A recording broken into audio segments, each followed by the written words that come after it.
asalaamaaleykum sama mbokk sénégalais yi maa ngi leen di nuyu yéen ñëpp ci seen tur ak seen sant fàttewuma nag sama mbokk sénégalais yi nekk ci diaspora bi te nag comme ci diaspora bi lay dëkk mënuma ko ñàkk def te muy dëgg tey nag ma bëggoon jégalu leen d'abord parce que hier je n'ai pas eu l'opportunité autant pour moi de faire la vidéo de la journée soo gisee loolu am parce que dama tawatoon mais nag alhamdulilah maa ngi sant yàlla ak yonent bi ak sëñ Touba te mu nekk lu wér ma bëggoon tey ñu jàngat ensemble li nga xam ne ñu ngi koy wax dans les réseaux sociaux di ko relayer li nga xam ne nag gën nañu ko ci gën a ràññee mooy la disparition de Samba Sall le doyen des juges mu nekkoon nag un juge éminent te nag dañu jàpp ne war nañ ko wax parce que tamit du ma jóg di ko wax ci mbaaxu nit du yàq dara ci sa mbaax. C'est un commis d'administration. Il a servi le Sénégal, il a servi son peuple. te nag ma jàpp ne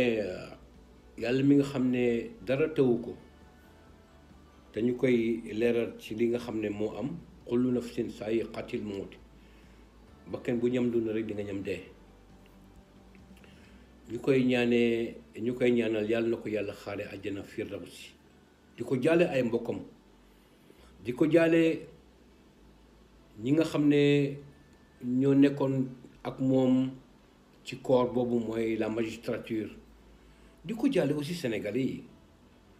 di ko jaale aussi ay comme ni ma ko mënee wax rek di ko jaale ñi nga xam ne aussi mooy internautes yi pourquoi pas parce que nag gis naa ne internautes yi yàgg nañ def ay sorties di wax ci moom. te nag ma jàpp ne tamit nit ñi war nañ bàyyi xel ne àddina mu ngi nii demal maa ngi ñëw la de ku yaakaar na ne war nga war a wax war nga jëf te xooluloo sa digganteeg sa borom na nga jàpp ne di nga mës a wét sa bàmmeel Munkar ak Nakiir di leen la seet si loolu dañ ko wax ci alxuraan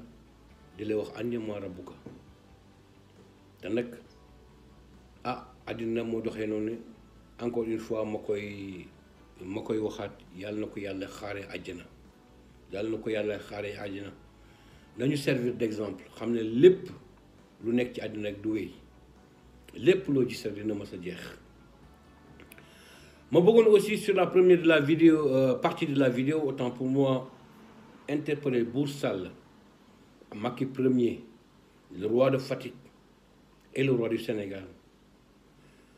di ko xamal ne ko il faut muy bàyyi xel ne bi nga xamee ne sénégalais yi génn nañu di ñaxtu te 14 morts dee ci mu teg ci ay bëtam su fekkee ne moom def na jàngat bu baax a baax jarul ma ko koy wax. ñi nga xam ne ñoom la lëkkalool ñu nekk ci gouvernement bi ñoom ñëpp dañu dawoon bàyyi ko moom kenn il a dû affronter le peuple sénégalais tout seul soo gisee may wax loolu dama ko bëgg xamal ne ko doomu aadama yi tey dara ñoru leen li nga xam ne mooy seen intérêt dara ñoru leen mooy li nga xam ne moom la ñuy dund mu neex askan bi intéressé wu leen li askan bi di dund intéressé wu leen moom nag en tant que buur du ma ne président buur lay wax parce que noonu laa ko mën a tuddee situation boobu su ci defee jàngat su ci deful jàngat autant pour moi dara war ko mën a doy. gis nga ñooñu ànd ak moom di nekk lëkkaloog moom mu nekk ci gouvernement am mu tabb leen nekk ñu fi lu dul di ko fen di tappale di wax di ñàkk wax dëgg di fen askan wi te nag tegg nañ ko te gis nañ ko am na ci ñoo xam ne bi nga xamee ne situation boobu am na dañoo commencé di négocier ak les opposants rawatina Ousmane Sonko ñooñu nekkee ñu fi lu li nga xam ne moom la ñuy dund mu nekk seen neexaayu bakkan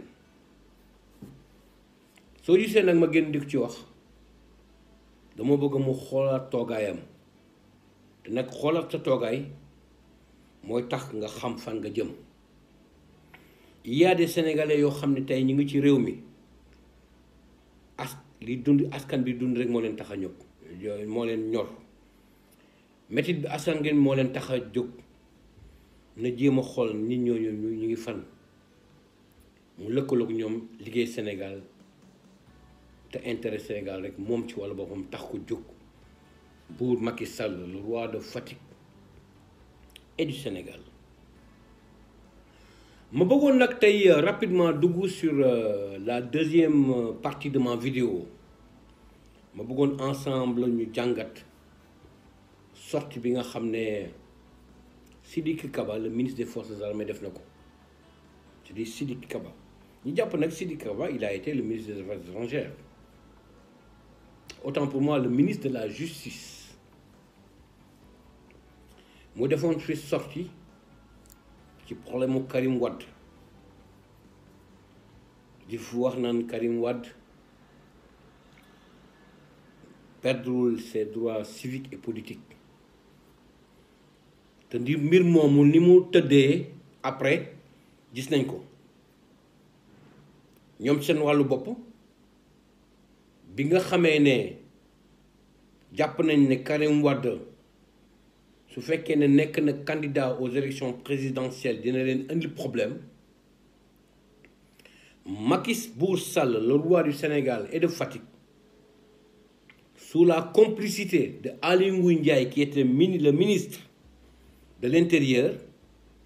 bi référendum bi ñëwee dañ ci ndëgg sërëxal l'article 27 bi wane ne su fekkee ne nekkoo électeur mënoo nekk candidat te loolu soo gisee ñu def ko dañoo bëggoon fagaagal Karim Wade may interpellé Sidiki Kaba xanaa moom boobu yëgu ko woon il était dans le gouvernement de Bour Sall te nag ma jàpp ne lépp lu ñu tëgg rek fekkee nañ ko yëg nañ ko kon nag dama bëgg Sidiki yow laay interpellé ngeen bàyyi fen yi ñuy fen les Sénégalais encore une fois je le dis ouvertement haut et fort ne sont pas amnésiques xam nañ li xew te nag vidéo yi ñu ngi fii ñu ngi ci net bi lépp lu fi démb nit waxoon démb rek soo ko xoolee di nga fi fekk di nga ko fi fekk te nag dafa am benn affaire boo xam ne tam bëggoon naa ci wax tuuti temps yi yëpp ñu ngi wax affaire wu borom ñaari tur yi borom ñaari tur yi mooy ñi nga xam ne góor ak góor war nañ mën a sëy jigéen ak jigéen war nañ mën a sëy maanaam lëkkaloo ci gàttal ñu koy wax contre nature mu nekk loo xam ne yow affaire góor ak góor mën a sëy yow da nga ko mës a défendre de boobu nekk guloo ci gouvernement Macky Sall de da nga ko mës a défendre sur le plan international nga doon liggéey ci ay kuréel tey nag soo ñëwee tey di ñu wax di génn di def ay sorties di ñu wax mais Sidiki Kaba mënuñu la gëm yow ak Macky Sall ak ñi nga lëngaloog seen gouvernement bi mburu foofu ko farine yéen Sénégal ñoru leen yéen xam nga lan moo leen ñor li nga xam ne moom la Macky Bour Sall empereur premier bëgg. Vous n'êtes là que pour vos intérêts crypto-personnels ci loolu ngeen di dox ci loolu ngeen di wax ci loolu ngeen di jëf. maa ngi gis sa sortie bi ngay féliciter l'armée, cette armée républicaine. loolu jëruñu wax, loolu du débat. gis nga ñi jiite armée bi c'est des républicains. ñooñu askan bi moo leen tax a jóg. ñooñu faalewuñu buur bi, faalewuñu empereur bi, faalewuñu roi bi. ñooñu Sénégal moo leen ñor te sénégalais yi xam nañ ko. li koy firndeel mooy événement yi bi mu amee seen taxawaay gis nañ ko. ñoom xam nañ ne askan bi moo leen tax a jóg. li métit bi askan bi di dund moo leen tax a jóg. parce que non ñoom nag dañoo am ay rakk, am ay jebaat, am ay sët yoo xam ne ñu ngi ci population bi. su loolu weesoo dañuy ñibbi ci seen famille. te xam nañ ne seen famille ñooy génn ci mbedd bi ñaxtu. te muy dëgg. sargal leen wax seen taxawaay. loolu c'est pas un débat. c'est pas un débat. xam nga problème bi fu mu nekk mooy li askan bi di dund tey mu nekk dund bu tar te foo ko seet rek ma nga fa ci problème mu santé bi ci problème mu éducation bi ci problème mu agriculture bi ci problème mu pêche bi